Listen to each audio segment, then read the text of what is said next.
Ray was a wonderful human being and fantastic to work. When he was behind the camera, it was a different sort of thing because he was so passionate. His knowledge of film, I mean, I think he was totally captured by the whole thing of film and the magic of making film.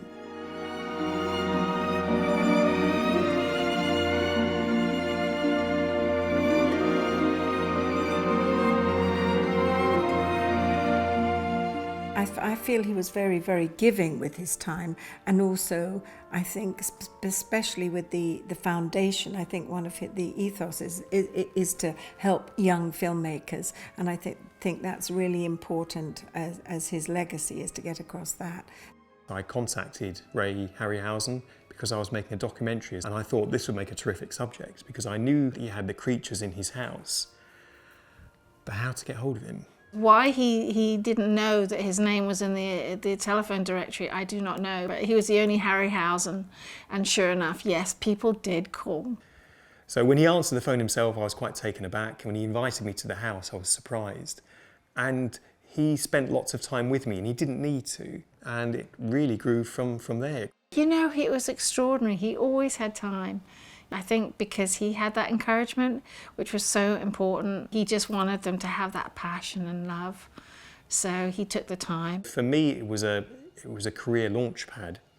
And it meant I kept in touch with Ray. And we got talking then about the Ray and Diana Harryhausen Foundation. And I was fascinated to know that not only had he kept everything, but he had plans for it for the future. I guess being brought up before the war and everything was hard to come by, he liked to recycle, never wasted anything. God bless he did, because we wouldn't have this incredible collection of all his stuff. I mean, it's lucky for us that Ray kept as many of the creatures as he did. And at the foundation, it's our job to make sure that people know the films, the man and the creatures are but one. So Ray's had a big impact on me and my life, not only as a filmmaker, but I've worked with Vanessa now for a few years on preserving the creature collection, making sure that the films are offered in their best quality, and making sure that young people who are getting into animation know that, you know, Ray Harryhausen was the person who started a lot of it himself. It was 40 years since his last film, Clash of the Titans, and yet the fans still talk about him. Audiences still like to see his films on the big and small screen, and there's exhibitions around the world of his work. It's mind-blowing, really. It's very humbling, and it's great. I don't think Dad could get over that he made such a big impact on all these wonderful animators and directors and that. So the Ray and Diana Harryhausen Foundation not only tries to protect and preserve Ray's legacy, but we try to bring it to a new audience. And we're in the digital age. We have a strong Facebook and Twitter presence. We have an award-winning podcast now that's been running for about 3 years. So I think Ray would really embrace this new technology and connecting with his audience.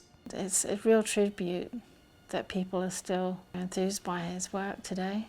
I feel very very privileged to be a small part of something so special, really.